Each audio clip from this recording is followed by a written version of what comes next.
Hamjambo na karibuni tena watazamaji, ili niendelee kuwajuza habari ambazo zinaendelea kujiri hapa nchini Kenya.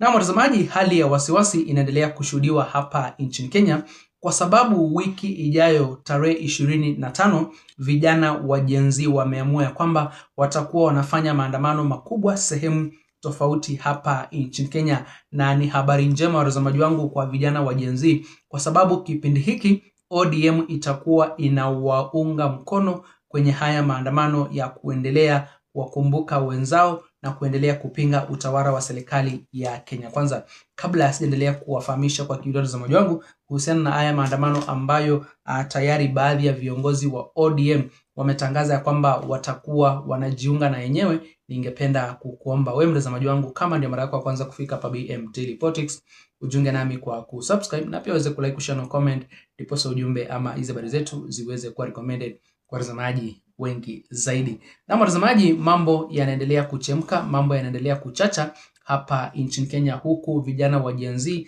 wakiendelea kujitayarisha kujitosa kwenye maandamano tarehe 25 ni siku ya Alhamisi. Na kwa hivyo wewe mtazamaji wangu, kama unajua kuna shughuli zozote ambazo utakuwa unaziendesha kabla ama hiyo siku ya tarehe 25 siku ya Alhamisi, ujue ya kwamba huenda ukatatizika kwa mbinu za usafiri ama katika biashara zako ambazo utakuwa unazifanya hasa kwenye miji mikuu hapa nchini Kenya, kwa sababu kulingana na ripoti ambazo tunazipata ni kwamba vijana wa Gen Z watakuwa wanaingia kwenye maandamano ya amani kuanzia kule jijini Nairobi, Mombasa, Nairobi, Kisumu, maeneo yote ambayo watazamaji wangu kuna wingi wa watu, kunatarajiwa kufanyika maandamano hiyo siku ya Alhamisi. Kwa hivyo mtazamaji wangu, sijui umejiandaa vipi kwenye haya maandamano ya wiki ijayo, kwa sababu unajua ni maandamano ambayo hakuna mtu ambaye anajua mambo yatafanyika namna gani. Hakuna mtu ambaye anaweza kutabiri ni yapi ambayo yatatendeka kwa hiyo siku, lakini kutokana na maandamano ambayo yamekuwa yakifanyika hapa nchini Kenya, tunaweza kusema kwamba ni siku ambayo kwa kweli shughuli za usafiri zitatatizika kwa njia moja ama nyingine. Biashara hasa pale jijini Nairobi, CBD watazamaji wangu, mara kwa mara wakati kuna maandamano makubwa kama ya vijana wa Gen Z, unapata kwamba biashara zimefungwa, maduka yamefungwa na wanabiashara wanaogopa kabisa kuingia kwenye shughuli zao za kawaida hiyo siku. Sasa watazamaji wangu, viongozi mbalimbali kutoka kwenye upande wa ODM, hasa kutoka kwa timu ya Linda Mwananchi, kina Sifuna, kina Babu Owino, kina Orengo, wote watazamaji wangu sasa hivi wako pamoja na wananchi.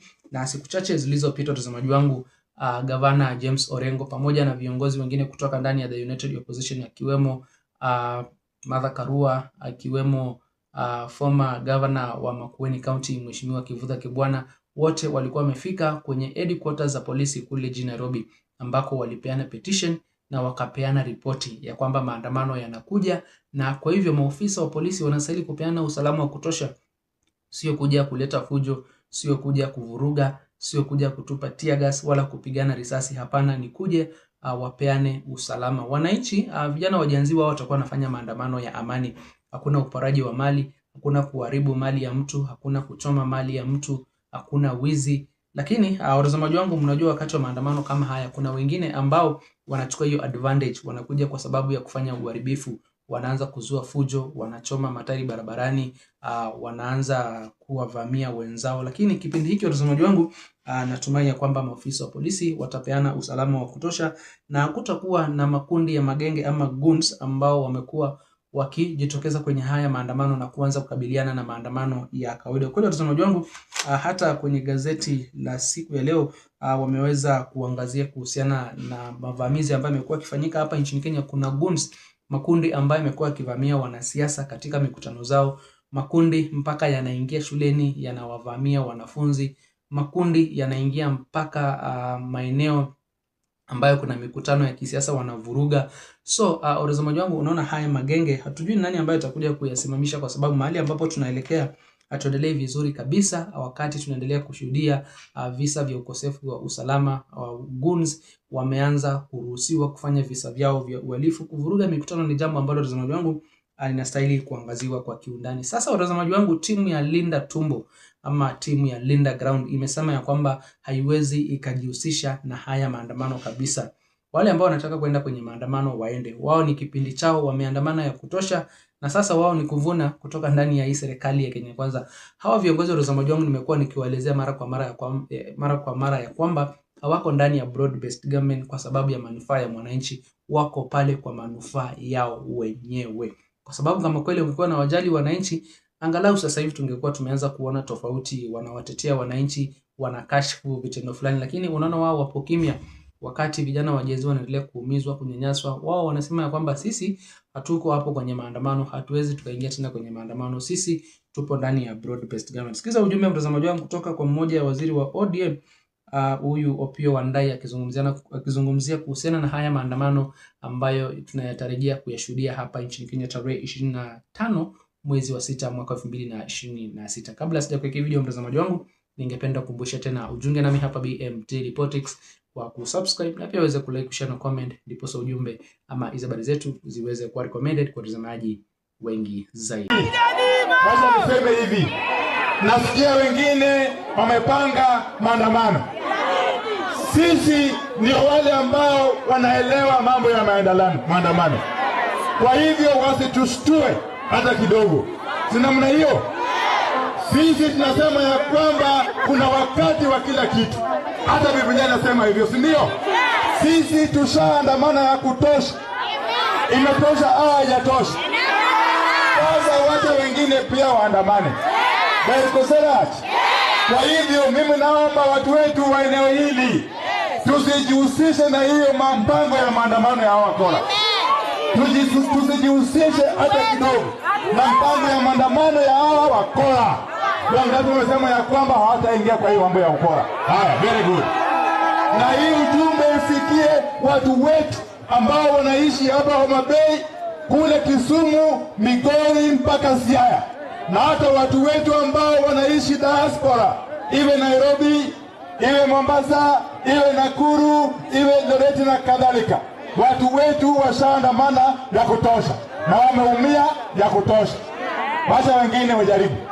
Na la mwisho, sisi tunasema ya kwamba tutaunga mkono Mheshimiwa Rais William Samoei Ruto, na sio kuunga yeye tu. Tunataka ya kwamba wakati wa kura ukifika, kura zetu zikihesabiwa, ziwe kura nyingi zaidi ambazo Mheshimiwa Rais atakuwa anapata katika dunia ya Kenya. Wangapi wasema ya kwamba Ruto tutamtuta? Kwa sababu gani tunampigia Mheshimiwa Rais Ruto kura? Ni kwa sababu Mheshimiwa Ruto ametuonyesha urafiki wa kweli. Yeye ni rais ambaye ameamua ya kwamba mambo ya maendeleo yatekelezwe katika kila pembe ya nchi bila ubaguzi wala mapendeleo. Kwa hivyo sisi hatuna budi wala kumuunga mkono apate awamu wake wa pili wa uongozi, tuendelee mbele na yeye. Asanteni sana, Mwenyezi Mungu akubariki.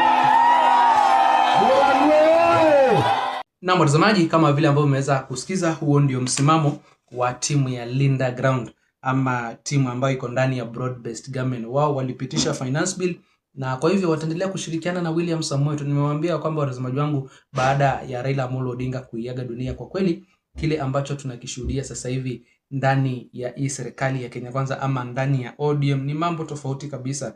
Raila tu ndio alikuwa tegemeo, lakini bila uwepo wa Raila Amolo Odinga unaona vile ambavyo ODM imesambaratika, imegawanyika, na sasa tunaona mahali ambapo kuna matumaini angalau wanatutetea ni hapa kwa timu ya Linda Mwananchi. Tunaomba Mungu waendelee kusimama na wananchi hivyo hivyo mpaka mwaka wa 2027. Nakwambia watazamaji, lakini nyinyi sijui mko na maoni gani kuhusiana na mgawanyiko ambao uko ndani ya ODM sasa hivi? Je, unaona kweli hii ODM itakuja kuungana ama itaendelea kusambaratika mpaka kwenye uchaguzi ujao wa mwaka wa 2027? Na unaona endapo itasambaratika, wafuasi wa baba Raila Amolo Odinga, kwa kweli wale wafuasi sugu kama mimi na wewe, utakuwa kwenye upande wa Linda Ground ama utafuata timu ya kina Edwin Sifuna? Niacha maoni yako hapo kwenye eneo la comment mtazamaji wangu, na kabla sijatamatisha ningependa kukumbusha tena ujunge nami hapa BM Daily Politics kwa kusubscribe na pia uweze kulike, share na comment, ndipo sa ujumbe ama hizo habari zetu ziweze kuwa recommended kwa watazamaji wengi zaidi. Msende bado watazamaji, nitakuwa najia vipunde na habari zaidi za kuwafahamisha.